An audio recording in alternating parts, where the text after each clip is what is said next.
O primeiro longa-metragem de animação da Disney não foi apenas um conto de fadas. Foi um terremoto cultural. As crianças viram magia, anões e um final feliz. Mas os adultos? Eles perceberam algo mais sombrio, estranho e muito mais complicado escondido sob as músicas alegres. Você já se perguntou por que essa história parece tanto encantadora quanto perturbadora? Fique por aqui, porque uma vez que você olhar de perto, nunca verá Branca de Neve e os Sete Anões da mesma forma novamente. Vamos começar com algumas verdades que você provavelmente perdeu. A morte horrível da rainha. À primeira vista, a queda da rainha parece um momento típico em que o vilão recebe o que merece, mas observe de perto e verá o quão brutal realmente é. Ela não simplesmente desaparece, ela morre em uma tempestade de violência cinematográfica. Raios atingem o penhasco onde ela se agarra, a rocha desmorona sob ela e ela cai no abismo enquanto pedras caem.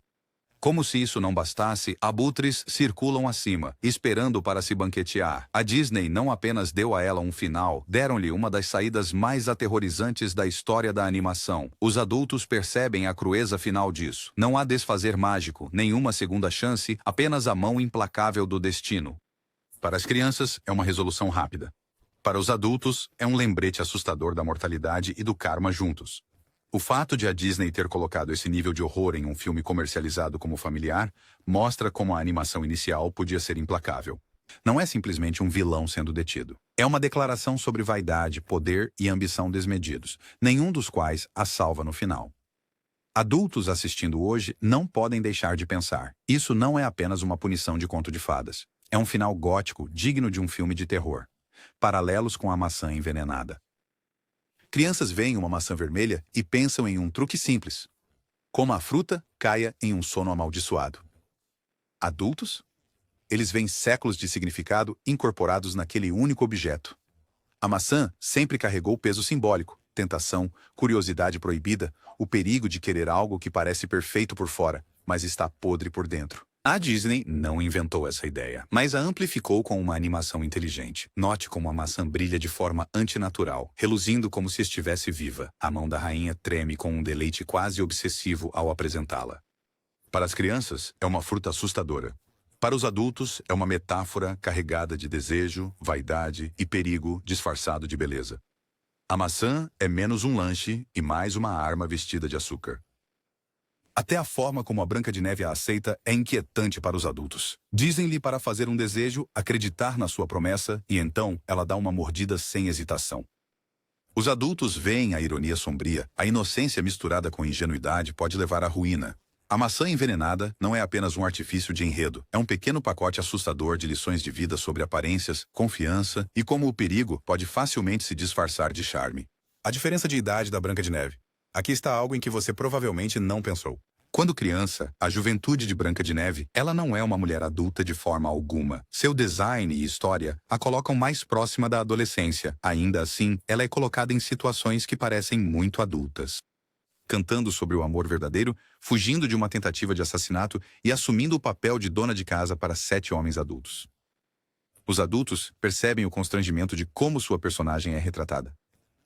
Nos anos 1930, Hollywood não era estranha a suavizar dinâmicas de idade desconfortáveis nos filmes. Na verdade, muitas protagonistas femininas eram retratadas como muito mais jovens do que seus parceiros na tela. O príncipe, que a resgata com um beijo, é claramente mais velho e maduro. Para uma criança, isso é apenas romance. Para os adultos, parece mais um desajuste que não envelheceu bem. O desconforto aumenta quando você percebe que a aparência de Branca de Neve é deliberadamente infantil. Olhos grandes, bochechas arredondadas, voz suave, mas ela é colocada em situações codificadas como adultas. Romance, perigo e sacrifício. Cria um conflito que muitos espectadores modernos não conseguem ignorar. Os adultos saem pensando que a Branca de Neve não é apenas uma princesa em perigo. Ela é uma personagem presa entre a inocência infantil e a responsabilidade adulta. E essa lacuna torna a história estranhamente perturbadora. O trabalho dos anões. As crianças veem os anões como mineiros adoráveis e excêntricos, mas os adultos rapidamente percebem algo mais profundo. Esses pequenos estão presos em um trabalho interminável, cavando por joias dia após dia, sem qualquer sensação real de recompensa. Observe atentamente as cenas de mineração. Eles cantam e brincam, mas o trabalho é exaustivo. Eles carregam cargas enormes, balançam ferramentas pesadas e cavam incessantemente na terra. As gemas que descobrem não parecem beneficiá-los em nada. Eles não estão ficando venturando. ou até mesmo desfrutando das riquezas. É trabalho pelo trabalho, e isso ressoa de forma diferente com adultos que conhecem a dureza da vida real. Em 1937, durante a Grande Depressão, essa imagem teria impactado fortemente o público. Os anões representavam a classe trabalhadora, incansáveis, alegres na superfície, mas presos em um ciclo de trabalho do qual não podiam escapar. Crianças viam brilho, adultos viam comentário. Até mesmo a casa deles, desordenada e caótica, reflete o cansaço de homens exaustos demais para se importarem após longos turnos. Branca de Neve torna-se sua cuidadora, trazendo ordem às suas vidas não através de riqueza, mas através de conforto e domesticidade. Para os adultos, pinta um quadro sombrio.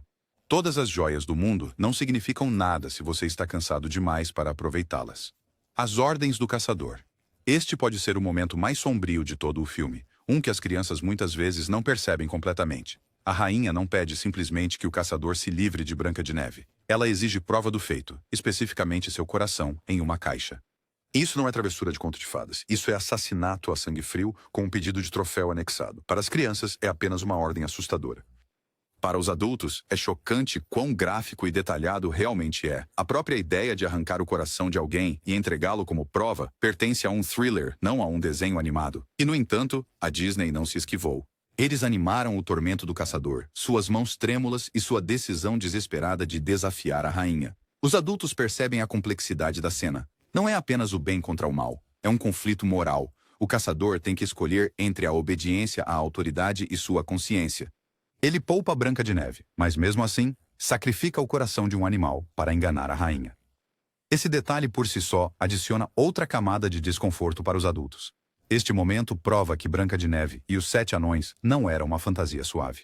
Estava disposto a mergulhar em um território cru e perturbador, deixando os adultos surpresos que tal intensidade tenha entrado em um filme infantil. Medo da rivalidade feminina. Quando criança, o ciúme da rainha parece apenas uma vilã sendo má. Mas os adultos reconhecem a profundidade desse tema. A rainha não se sente ameaçada pela bondade de Branca de Neve, nem pela sua voz, ou mesmo pelo seu papel como herdeira. Ela se sente ameaçada apenas pela aparência. Toda a sua identidade está ligada a ser a mais bela de todas. Essa rivalidade não é sobre poder ou política. É sobre padrões de beleza. A rainha vê a juventude e o brilho de Branca de Neve como um ataque direto ao seu valor. Não é um duelo de iguais. É um choque de gerações.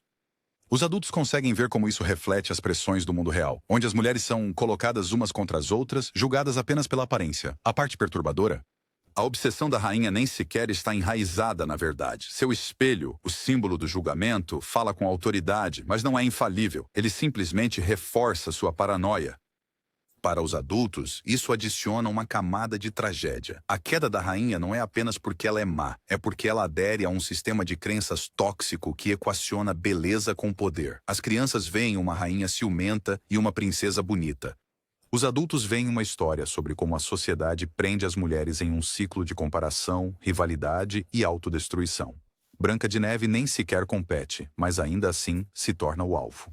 É uma rivalidade unilateral, cruel e estranhamente familiar. Subtexto de papéis de preparação. Quando Branca de Neve tropeça na casa dos anões, as crianças riem da bagunça. Os adultos, no entanto, percebem a mudança instantânea. Branca de Neve não apenas arruma, ela se torna a mãe substituta e empregada deles sem hesitação. Pense nisso. Ela cozinha suas refeições, lava suas roupas, limpa seus pisos e os coloca na cama. Os anões aceitam isso sem questionar, comemorando como se esse arranjo fosse natural. Para as crianças, é brincalhão. Para os adultos, reflete a expectativa dos anos 1930 de que o papel mais elevado de uma mulher era o serviço doméstico. A parte preocupante é a rapidez com que Branca de Neve abraça esse papel. Ela não reclama, não questiona, não se pergunta se é justo. Seu primeiro pensamento é: se eu cuidar da casa, talvez me deixem ficar. Os adultos percebem a implicação. Sua sobrevivência depende de sua utilidade como cuidadora, não de seu valor como pessoa. Para o público, em 1937, isso reforçava uma norma cultural. Hoje parece ultrapassado, talvez até perturbador. Os anões não são vilões, mas a relação deles com a Branca de Neve destaca um desequilíbrio de poder. Ela não é uma igual. Ela é a faxineira e cozinheira deles. Os adultos não podem deixar de ver a mensagem não dita. Nesta história, uma mulher ganha segurança servindo, o estilo de vida de solteiro dos anões. As crianças acham os anões hilários, rabugentos, espirrando, personagens bagunceiros. Mas os adultos Os adultos percebem que sua cabana é mais do que apenas uma piada. É um retrato da vida de solteiro levado ao extremo. Louça suja empilhada, teias de aranha em todos os cantos, móveis arranhados e quebrados. Não é apenas bagunça, é negligência. Esses homens estão tão consumidos pelo trabalho que suas vidas pessoais desmoronaram. A casa deles parece uma caverna porque, de certa forma, eles se tornaram meio mineradores selvagens, sem ninguém para orientá-los. Quando a Branca de Neve chega, o contraste é quase chocante. De repente, o lugar brilha, cortinas são penduradas, refeições são servidas e a ordem é restaurada. Os adultos percebem o quanto essa dinâmica reflete os estereótipos da época. Homens trabalham, mulheres limpam, os anões são adoráveis, mas o filme reforça a ideia de que sem a influência feminina, os homens caem no caos. Para os adultos, há também um toque agridoce. O riso e as canções dos anões disfarçam uma realidade solitária. Eles vivem isolados, presos à rotina, sem conexão com o mundo exterior, até que Branca de Neve aparece. As crianças riem de suas travessuras, mas os adultos veem de forma diferente. Um grupo de homens trabalhadores que deixaram a alegria escapar pelas frestas da vida diária. Referências ao álcool. Na superfície, as canções animadas dos anões parecem pura diversão. Mas os adultos percebem algo mais. As canecas que eles batem, a maneira como cambaleiam e gritam, as canecas de cerveja que tilintam enquanto cantam, não são apenas copos de água. A imagem é emprestada diretamente da cultura de taverna. Nos anos 1930, o álcool ainda carregava peso cultural após a lei seca. Incluí-lo em um filme familiar não era apenas um pano de fundo. Era a normalização de um passatempo muito adulto. As crianças veem cantorias engraçadas. Os adultos veem um grupo de homens relaxando após longos turnos da mesma forma que mineiros e operários faziam na vida real. Isso também colore suas personalidades. A tolice do Dunga, a irritabilidade do zangado, até mesmo o canto barulhento, tudo assume um novo tom quando se considera a insinuação da bebida. A camaradagem dos anões é construída não apenas no trabalho, mas nos rituais de relaxamento comuns aos adultos em toda parte. Para os adultos, é impressionante como a Disney conseguiu inserir isso sem tornar óbvio. As crianças não questionam. Os adultos percebem as piscadelas para a cultura de pub e a sutil referência à realidade. Após o trabalho, vem o lazer. Mesmo que o lazer pareça cantar desafinado com uma bebida espumosa na mão. Realismo perturbador na animação. Um dos detalhes mais inquietantes do filme não vem da trama. Vem do fundo. Os adultos percebem como algumas das animações parecem perturbadoramente reais, especialmente em cenas mais sombrias. Considere a transformação da rainha na velha bruxa. A maneira como seu corpo se contorce, suas mãos se tornam nodosas e seu rosto se enruga parece grotescamente autêntico. Ou os abutres circulando acima dela enquanto ela se arrasta pelo penhasco. Eles não são pássaros caricatos. Eles são desenhados com precisão de predadores, esperando que ela morra. Crianças assistem maravilhadas, mas adultos sentem o desconforto. Isso não era fantasia suave. Era a Disney experimentando com o realismo gótico, tirando imagens de filmes de terror e suspense da época. Esse nível de detalhe torna o destino da rainha mais aterrorizante e o perigo de Branca de Neve mais grave. Também estabeleceu um tom para futuras animações. A Disney não estava apenas fazendo desenhos para crianças. Ele estava fazendo cinema. O uso de sombras, tempestades e detalhes realistas dizia aos adultos que isso era arte que podia se equiparar a filmes de suspense em live action. Para os adultos, aqueles abutres não são apenas pano de fundo. Eles são um lembrete da morte pairando, sem piscar e esperando. O papel do príncipe. Quando criança, o príncipe parece um herói de sonho, aparecendo no início, desaparecendo durante a maior parte da história e depois surgindo para salvar o dia. Mas os adultos não podem deixar de notar como seu papel é estranhamente pequeno. Ele não luta contra dragões. Ele não enfrenta a rainha. Ele mal fala. Ele simplesmente aparece no momento certo, canta e reivindica uma recompensa. Isso se destaca mais quando você pensa na estrutura da narrativa. Branca de Neve passa por provações. Os anões arriscam suas vidas. A rainha conjura tempestades e feitiçaria. Mas o príncipe, ele aparece no final para resolver tudo com um único beijo. Os adultos reconhecem isso como um exemplo clássico de uma história liderada por uma mulher sendo sequestrada por um salvador masculino. Há também a questão da agência. Branca de Neve não o escolhe no final, ela está inconsciente. A história de amor deles é apresentada como destino em vez de escolha. Para as crianças, é uma conclusão de conto de fadas. Para os adultos, parece imerecida, como um romance escrito de forma abreviada.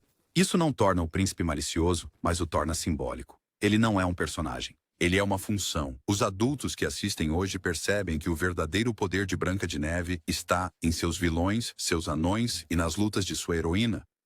Pois. Isso é mais um suporte decorativo do que um parceiro. A obsessão da rainha com a beleza. Para as crianças, a rainha é simplesmente vaidosa. Para os adultos, sua obsessão em ser a mais bela revela algo muito mais sombrio. Ela é uma governante com riqueza, poder e controle. Mas nada disso importa para ela se não for a mais bonita. Essa fixação reflete uma verdade inquietante. Todo o seu valor está ligado à aparência. Ela poderia ter governado reinos, construído alianças ou buscado um legado real. Em vez disso, ela dedica seu tempo a poções, espelhos e disfarces, tudo para manter uma ilusão de juventude. Além disso, ela não quer apenas ser bonita. Ela quer eliminar a concorrência. Branca de Neve não busca derrubá-la, mas a rainha a vê como uma ameaça simplesmente por existir.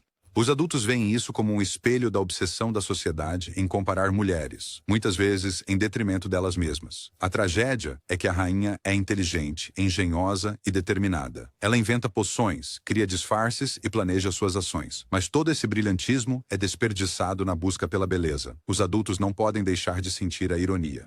Ela é uma das personagens mais capazes da Disney, destruída não pela fraqueza, mas pela vaidade. Tons religiosos. As crianças veem a Branca de Neve ajoelhar-se ao lado da cama, juntar as mãos e sussurrar um doce desejo de boa noite. Os adultos veem algo completamente diferente, um reflexo evidente da cultura americana dos anos 1930, onde os filmes frequentemente incluíam lições morais apresentadas como fé ou virtude infantil. Embora o filme nunca o nomeie diretamente, a imagem é clara. Branca de Neve é angelical, vestida em cores claras e sempre associada à inocência. A rainha, em contraste, espreita nas sombras, cercada por caveiras, poções e nuvens de tempestade. Os adultos percebem como isso se encaixa em um binário de bem e mal, luz e escuridão. A cena do funeral também se apoia fortemente em imagens simbólicas. Branca de Neve é exibida em um caixão de vidro brilhante, preservada e intocada, quase como uma santa. Para as crianças é apenas mágico. Para os adultos, é uma lembrança de cerimônias que enfatizam pureza, sacrifício e virtude como ideais. O que é fascinante é como isso moldou a marca da Disney. Os adultos veem Branca de Neve não apenas como um conto de fadas, mas como um exemplo inicial de narrativa moral. Transmite a mensagem de que a virtude leva à recompensa, enquanto a obsessão e a vaidade levam à ruína. Mesmo que você não se concentre no simbolismo, os contrastes são impossíveis de ignorar. Idealização doméstica. Quando Branca de Neve canta alegremente enquanto limpa a casa dos anões, as crianças veem fantasia. Os adultos, no entanto, reconhecem como este filme promove fortemente os ideais domésticos. Branca de Neve não é mostrada como uma guerreira, uma pensadora ou uma líder. Ela é mostrada como uma dona de casa que encontra alegria em limpar, cozinhar e cuidar dos outros. Isso faz sentido em 1937. Durante a Grande Depressão, Hollywood frequentemente idealizava papéis tradicionais para tranquilizar o público. Uma mulher alegre esfregando o chão não era apenas fofo, era propaganda para a estabilidade. Os adultos que assistem hoje percebem esse subtexto imediatamente. Os anões não a ensinam habilidades, nem ela pede treinamento ou poder. Em vez disso, ela prova seu valor arrumando a bagunça deles e cozinhando o jantar. A recompensa? Ela ganha a proteção e a companhia deles. Para os adultos, isso levanta questões. A Disney pretendia que isso fosse aspiracional para as jovens? A Branca de Neve foi feita para representar um modelo de obediência e alegria? A resposta parece ser sim. O que as crianças veem como uma limpeza mágica é, para os adultos, uma mensagem codificada sobre papéis de gênero. E, embora hoje possa parecer ultrapassado, é uma lembrança inegável de como a animação reflete os valores de sua época, a forma de bruxa velha. As crianças ficam assustadas quando a rainha se transforma na velha. Os adultos veem algo ainda mais desconfortável, uma ligação direta entre envelhecimento e perda de poder. A rainha não apenas se disfarça. Ela troca de bom grado beleza por feiura, poder por fragilidade e juventude por idade. Tudo para alcançar seu objetivo. Mas a implicação é dura. Uma vez velha, ela é automaticamente vista como grotesca, não confiável e sinistra. Suas mãos retorcidas, voz rachada e postura curvada não são apenas um disfarce. São um símbolo de como a sociedade demoniza a idade, especialmente nas mulheres. As crianças podem rir nervosamente dos dentes tortos da bruxa, mas os adultos reconhecem a crueldade por trás dessa representação. Isso diz ao público que beleza é igual a bondade, e envelhecimento é igual a decadência. A própria rainha personifica o paradoxo. Ela está apavorada de perder sua beleza, mas para ter sucesso, ela abraça a própria imagem que despreza. Os adultos veem isso como a ironia suprema. Seu ódio ao envelhecimento é tão extremo que se torna sua arma, mas também leva à sua queda. No final, a velha bruxa não é apenas um disfarce, ela é um aviso cultural. Em um mundo obcecado pela juventude, envelhecer não é apenas natural, é visto como monstruoso. A sequência aterrorizante na floresta. Quando crianças, a perseguição na floresta parece um sonho assustador. Mas os adultos assistem e percebem que é uma das cenas psicologicamente mais intensas que a Disney já fez. Quando Branca de Neve foge para a floresta, o mundo não apenas parece assustador, ele ganha vida. As árvores agarram como garras, as sombras se transformam em monstros, e o próprio chão parece engoli-la. Isso não é aleatório, é uma visualização animada de um ataque de pânico. Adultos que enfrentaram medo ou trauma reconhecem instantaneamente o realismo. Respiração superficial, sentidos distorcidos e a sensação de que o perigo espreita em toda parte, mesmo quando nada está realmente lá. A Disney transformou uma simples perseguição em uma descida cinematográfica ao terror humano puro. Para o público de 1937, essa cena foi inovadora. Filmes raramente mostravam o medo de forma tão vívida, muito menos em animação. A imagem mutante da floresta refletia não apenas o terror de Branca de Neve, mas a experiência universal de se sentir sobrecarregado. As crianças viam apenas formas assustadoras. Os adultos viam ansiedade, paranoia e a verdade assombrosa de que o medo pode distorcer a realidade até parecer inescapável. É por isso que essa sequência permanece muito tempo depois que as músicas desaparecem. Não apenas entretém, mas também perturba, deixando os adultos sussurrando. Uau! Isso foi muito mais intenso do que eu lembrava. As personalidades dos anões. As crianças adoram a bobeira dos anões. Os adultos, no entanto, percebem algo inteligente. Cada anão é mais do que uma piada. Eles são arquétipos exagerados de personalidades adultas. Zangado é o cínico endurecido, sempre desconfiado e rápido para criticar. Mestre é o líder presunçoso que frequentemente tropeça sob pressão. Dunga é a inocência infantil, silencioso, mas expressivo. Soneca é o trabalhador exausto, bocejando de cansaço. Dengoso personifica a ansiedade social, enquanto Feliz é o eterno otimista. Atin, ele é o que está amaldiçoado com tiques incontroláveis, sempre lutando para acompanhar. Juntos, eles formam uma sociedade em miniatura.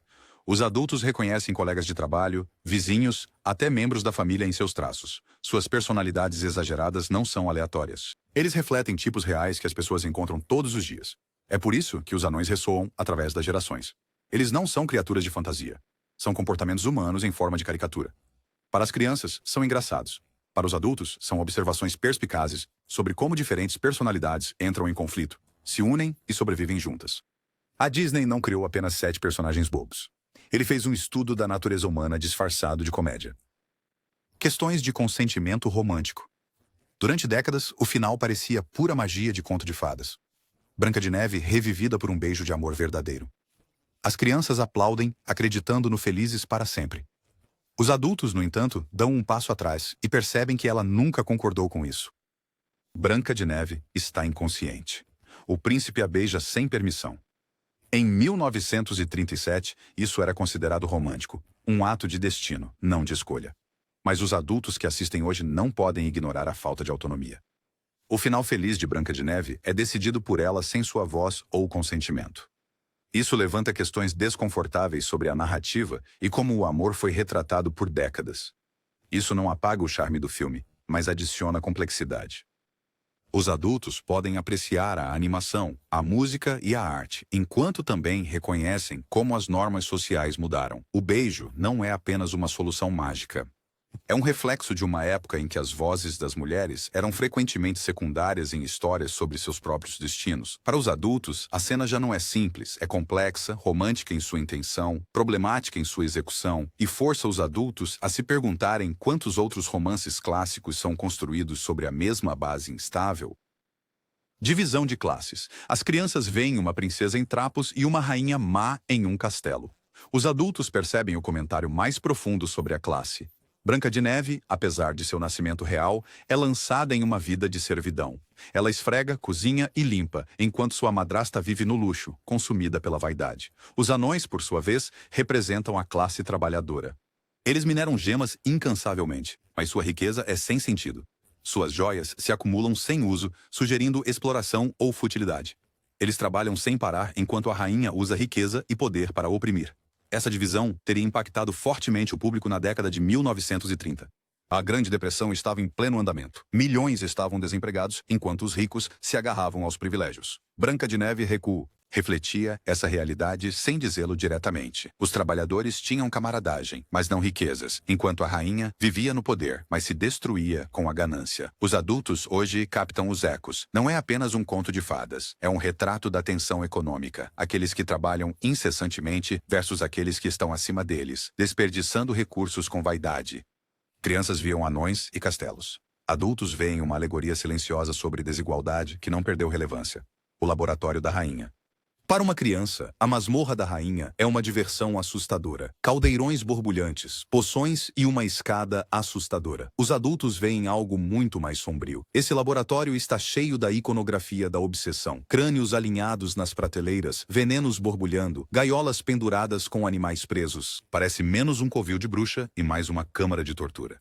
Seu livro de feitiços não descreve apenas receitas. Exige sacrifícios, ervas mortais, ingredientes raros, ossos, coisas que nenhuma criança nota, mas que os adultos reconhecem instantaneamente como sinistras. O laboratório da rainha é onde sua ambição se transforma completamente em loucura. Os adultos veem o detalhe em suas poções e ferramentas, percebendo que ela não é apenas vaidosa, é metódica, científica em sua crueldade. Seu covil se assemelha mais a um laboratório de alquimista ou até mesmo a um cenário de filme de terror antigo, algo que pertenceria a Frankenstein em vez de a um desenho animado. É aqui que sua transformação acontece, onde ela abandona a humanidade pela monstruosidade. As crianças podem se maravilhar com a fumaça borbulhante. Os adultos veem uma descida em uma obsessão tão total que parece perturbadoramente real. Misoginia subjacente. As crianças nunca pensam duas vezes sobre os papéis femininos em Branca de Neve. Os adultos, no entanto, percebem a divisão marcante. As mulheres neste filme são ou santas e inocentes como Branca de Neve, ou vaidosas e cruéis como a rainha. Não há meio termo nem complexidade, apenas extremos. Branca de Neve é retratada como submissa, doce e infinitamente indulgente. Ela é recompensada por sua passividade e suas habilidades domésticas. Enquanto isso, a rainha é poderosa, independente e ambiciosa, e é punida brutalmente por isso. Os adultos reconhecem a mensagem dupla. Mulheres boas servem, mulheres más lideram. Isso reflete o clima cultural dos anos 1930, quando as mulheres eram frequentemente elogiadas por cuidar do lar e demonizadas por sua ambição. Na verdade, as qualidades da rainha, confiança, inteligência e autodeterminação, poderiam tê-la feito uma governante brilhante, mas a história transforma esses traços em falhas monstruosas. Para os adultos, é difícil ignorar a implicação. Mulheres que querem poder são perigosas, enquanto mulheres que abraçam a domesticidade são virtuosas. Não é uma história equilibrada, é uma peça moral construída sobre estereótipos de gênero. A eterna inocência de Branca de Neve. Branca de Neve não é apenas retratada como gentil, ela é apresentada como eternamente infantil. Os adultos percebem sua voz aguda e cantada, seus olhos redondos e sua inocência que beira a ingenuidade. Ela nunca questiona a rainha, nunca desconfia de estranhos e nunca vê o perigo até que seja tarde demais. As crianças admiram sua doçura. Os adultos percebem como isso parece irreal. Ninguém é tão inocente sem consequências, e no caso da Branca de Neve, isso quase a mata.